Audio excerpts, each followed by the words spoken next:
Well, I mean, I think, the obvious statement is you got to get quarterback figured out. It goes without saying how much work and heavy lifting had to be done last year to get the offense where it's at right now. For me, if I was a running back, at this university, I would be looking at it as the ultimate challenge. Third time's the charm, I guess. Ryan Grubb, offensive coordinator, University of Alabama. I'll say this, I didn't get into coaching initially to try to be the offensive coordinator of University of Alabama or anything like that. I started my career after college, and for about 7 years I worked in the ag industry and really missed football. The last 2 years of that, I was a high school football coach at Kingsley Pearson, which was my alma mater back in Iowa, small Class A football, and honestly just fell in love with ball again and just being around it. And at the end of that 2 years, I figured out that my part-time job needed to become my full-time job. So then from there, I had to try to reach out and figure. My dad wasn't a coach. I didn't have a bunch of connections that way or anything. So I had to try to find ways to get connected, so to speak. And so I started reaching out about graduate assistant opportunities. And I had a couple friends that were in coaching, and they said, yep, this is the best way to go. And so my first fall camp in college football, I was 29 years old, and I was going back to school at South Dakota State, and I was super lucky, work under a great mentor there, John Stiglmeyer, who retired national champion a few years back, and he gave me an opportunity and started out there, was a running back coach. In my second year, moved to wide receivers. And then at the end of my tenure there, I was able to work with Luke Meadows, the offensive line coach at South Dakota State, with the offensive line in the spring as I was ending my graduate assistantship. And then, when I got done being a GA, the phone wasn't ringing off the hook. And they always say the first job is the toughest. And had some really good mentors that just tried to, keep me focused on just that first opportunity will come, just wait for it. So I had a couple job interviews, and honestly, a couple of them I turned down. They weren't big, glamorous jobs, but I remember coming back to South Dakota State and I talked to Coach Stiglmeyer and I said, hey, I got a couple opportunities. Well, what do you think? And I just didn't think the people were the right kind of people. They're not the kind of people I want to be associated with. And I needed a job. I was living in my sister's laundry room, pouring concrete, and I'm like, I got 2 degrees and I'm out here pouring mud. This ain't no good. So long story short, I ended up talking to Coach Sabor. He was at a camp, I think in Aberdeen, South Dakota, and this is like late July. He called, they had an opening for offensive line coach, and we came to a 1-year agreement, and it was $2,700, and I got to be the O-line coach and the strength and conditioning coordinator and the equipment guy, and that's where it kind of started as far as Kalen and my relationship. So I was his offensive line coach there from 2007 to 2009 when Kalen left to go to Southern Illinois. I stayed on as the offensive coordinator with Sioux Falls, and then we hooked back up. What year was that? 2014 at Eastern Michigan. I was again back to offensive line coach. When I was at Sioux Falls as the OC, I was the quarterback coach as well. So I moved back into that role. So that's probably one of the biggest benefits of all these moves and transitions. I've been able to coach, at least at the collegiate level, in every position meeting room, which has helped me have a broad spectrum as far as how I look at an offense or the things that I visualize that way. And then obviously from there, we came out to Fresno State together. Kalen and I was offensive line coach, run game coordinator for Fresno State. When Kalen took off for Indiana, I stayed on, started calling plays again at Fresno State in 2019. And then Kalen actually came back a year later after Coach Tedford's health difficulties, and he took over as head coach there in 2021, had some success in 21. We're fortunate enough to go to the University of Washington, had a good 2-year run there, ended up in a national title game against Michigan in 23. And then that's obviously where Kalen ended up down here, and I ended up staying in Seattle. And so, yeah, third time's the charm, I guess. Been really fortunate to learn from a lot of different styles.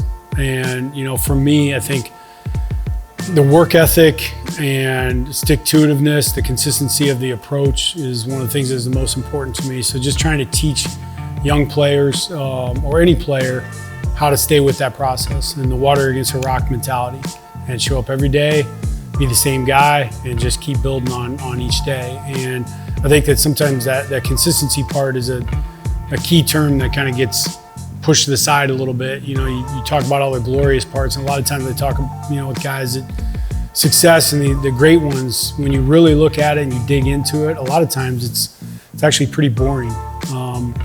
I think honestly, like if guys were looking at very, very successful people's lives, they would consider it to be somewhat boring. I would imagine if you dug into Coach Saban's life, he was, man, you want to talk about a guy who's committed. Like, he showed up every day, this is what I'm doing from A to B, and he didn't stop till the job was done.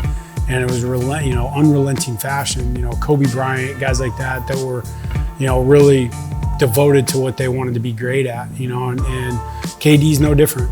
He's as consistent a guy as you're going to see. So I've been really lucky that way to try to filter that message to the guys and understand the approach that they have to come and have in the building every single day. And so I definitely saw that with the successful players in the NFL as well. Same type of approach. Geno Smith was as consistent as they come. Show up every day, ready to work, was going to do as much as he had to be ready to be successful for the game. So I think the work ethic piece and just trying to be very serious about their craft. Because when your time's done, whether you're going to the NFL or you're moving on to whatever life has next for you, you're going to be impacted by the habits that you create as a student athlete. And so for our guys, I think, that's something that they certainly, I hope, can grab onto, that there's going to be a consistent approach from me, and they'll see that every day.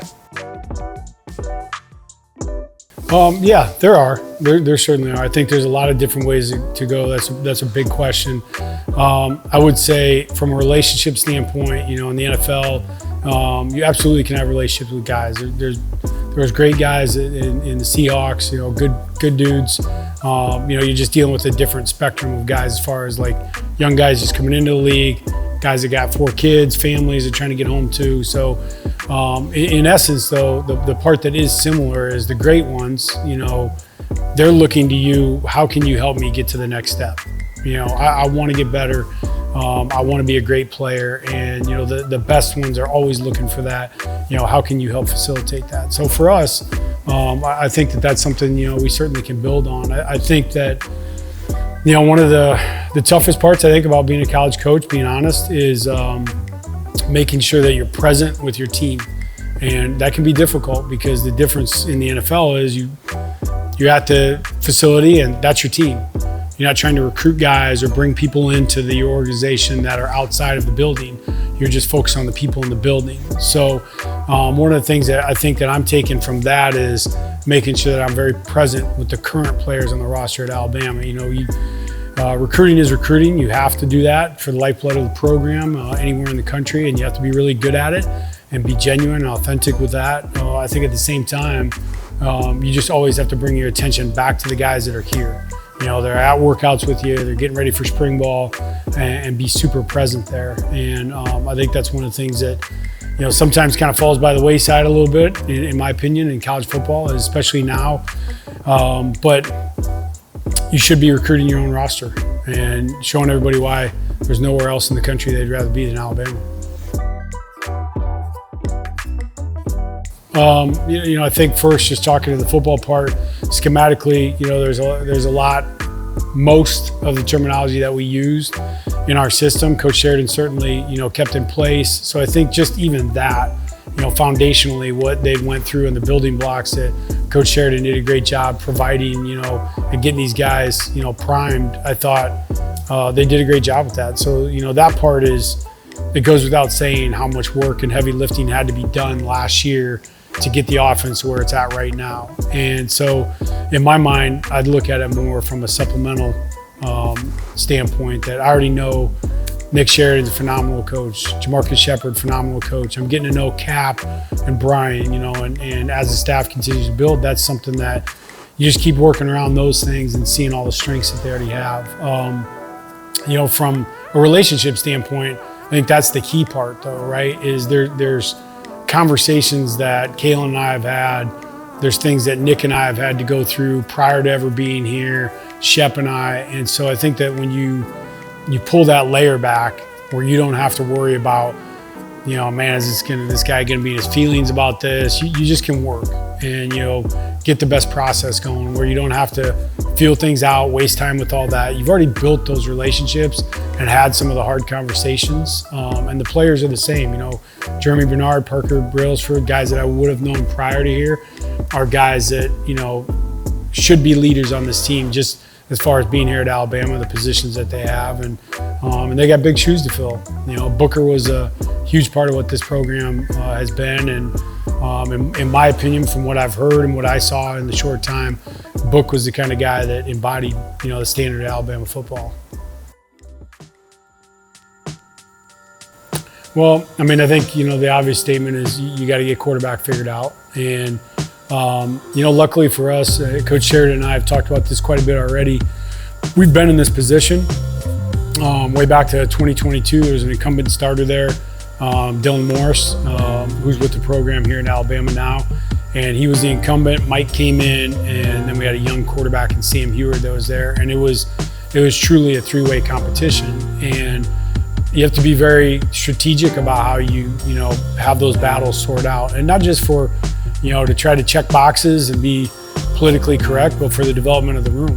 And it's critical that you do that the right way, and let guys be challenged and know that they're going to be ready for the field. And so whoever wins that job, I think that they're going to be better off for the competition, because we certainly felt that way in 22 with Mike. And Penix was a special player obviously in the end, but I really felt like the way he developed through that first year and had to push to earn the job, and he was in a state where when he left Indiana football, he was basically on the scout team. Not a lot of people know that, but Mike had kind of been put to the side in some regards, and had to kind of resurrect himself. And so at the end of the first spring, we didn't name Mike the starter. We waited, and Dylan Morris had a really good spring, and it was a legitimate battle, and we carried that into the summer. And I thought that part was a really, really key part of the team forming. They saw, okay, we trust these coaches that everybody's gonna get a fair shake. We're gonna work hard. We're gonna be very objective in how we give information back to the players, and that was exactly what we did. And I think that formula will hold true. So we got to get to the bottom of that. I think there's some really good competitions that are gonna happen on the offensive line. I think our wide receiver room is loaded, and then we got some veteran guys in the running back room that I think can lead us. Preparation in the off season. I think everybody's going to have a skill set that's unique. Guys are going to be different in the ways that they get open and the tools that they use and how they try to refine. So whether that's the extra work that they put into route running, I always think of a really good receiver as mastering the offense first. And once they get that down, I look at it like red light, green light information. So they hear the call or they get the signal, whatever it might be. They've got the play. They know what it is. They don't have to think about it or deliberate on it.